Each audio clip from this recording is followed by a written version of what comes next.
Hyderabad real estate boom అయిపోయిందా లేక ఇంకా ఆపర్చునిటీస్ ఉన్నాయా?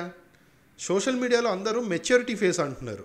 అసలు నిజమేంటో నేను మీకు చెప్తాను. 2025లో హైదరాబాద్ రియల్ ఎస్టేట్ గురించి రెండు ఎక్స్ట్రీమ్ ఒపీనియన్స్ వినిపిస్తున్నాయి.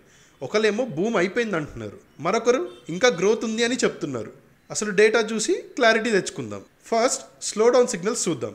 Q1లో 2025లో ప్రాపర్టీ సేల్స్ 47% డ్రాప్ అయ్యాయి.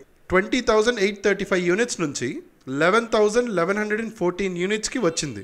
ఇది పాండమిక్ తర్వాత బిగ్గెస్ట్ డ్రాప్. Q3లో 2025లో న్యూ లాంచెస్ 38% తగ్గాయి. అన్సోల్డ్ ఇన్వెంటరీ ఇప్పటికీ 98,000 హోమ్స్కి చేరింది. ఇది ఇండియా మొత్తంలోనే హైయెస్ట్. ఇన్వెంటరీ క్లియర్ అవ్వడానికి 26 నెలలు పట్టొచ్చు. ఇది కూడా మెట్రోపాలిటన్ సిటీస్లో అన్నిటికన్నా longest. IT sector layoffs, NRI investment slowdown, buyer hesitations ఇవన్నీ విజిబుల్ సైన్స్. కానీ ఆపోజిట్ సైడ్ డేటా చూద్దాం. అక్టోబర్ 2025లో రాయ్దుర్గ్లో ల్యాండ్ ఆక్షన్ రికార్డ్ చేసింది. 177 crore per acre చేరింది. ఇది హైదరాబాద్ హిస్టరీలోనే highest land price. September 2025లో property registrations 35% పెరిగాయి.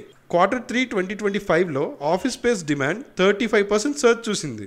ప్రీమియం సెగ్మెంట్ ప్రాపర్టీస్ 1 crore పైనవి 12% ఇయర్ ఆన్ ఇయర్ గ్రోత్ చూసింది. గూగుల్, అమెజాన్, మైక్రోసాఫ్ట్ ఇంకా ఎక్స్పాండ్ అవుతున్నాయి హైదరాబాద్లో. సో కాంట్రడిక్షన్ ఏంటి?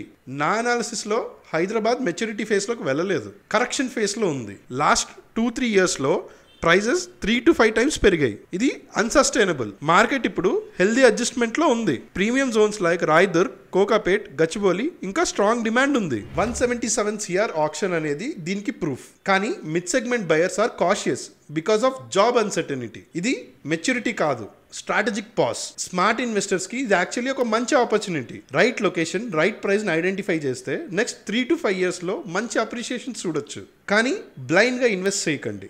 Right location, builder credibility and infrastructure plans కూడా క్రూషియల్. మీరు హైదరాబాద్ రియల్ ఎస్టేట్ ఫ్యూచర్ని ఎలా చూస్తున్నారు? ఇది మెచ్యూరిటీ ఫేసా లేక కరెక్షన్ ఫేసా? మీ ఒపీనియన్ ఏంటో కామెంట్స్లో తెలియజేయండి.